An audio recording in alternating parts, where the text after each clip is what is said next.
Alan, it's time to talk about the 2024 Sundance Film Festival.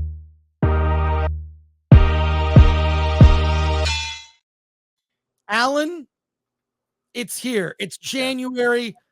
It's Sundance. And the Sundance Film Festival's kicked off. Those people that are braving the elements in the weather in Park City, Utah, are being treated to some incredible movies. Before we get into specific film reviews, which we'll get into, what's your overall impression based on what you've seen so far from Sundance?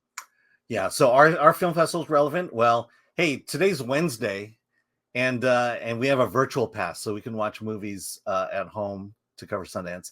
And this morning they unlocked all the movies, so now we can start watching Sundance movies starting this morning.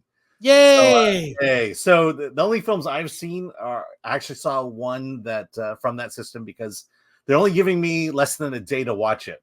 So I've seen a movie called Exhibiting Forgiveness. The other ones were screeners that were sent ahead of time, including Never Look Away, which was the documentary directed by Lucy Lawless.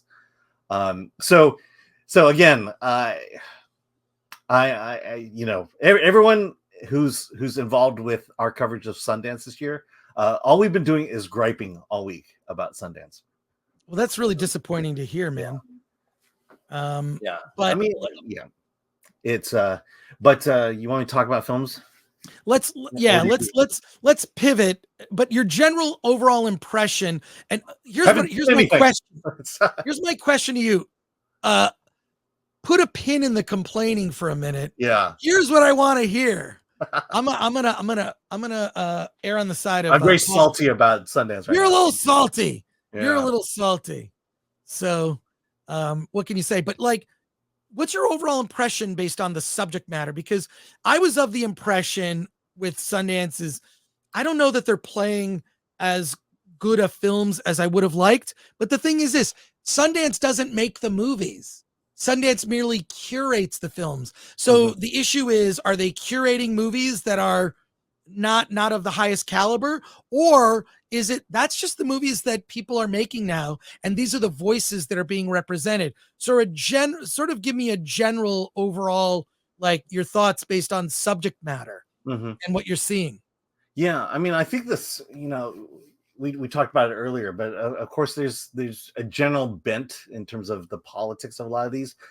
From what I'm seeing is it's not as bad as it has been in previous years. I watched this movie Exhibiting Forgiveness thinking it would be about the broader subject of race, but it really isn't.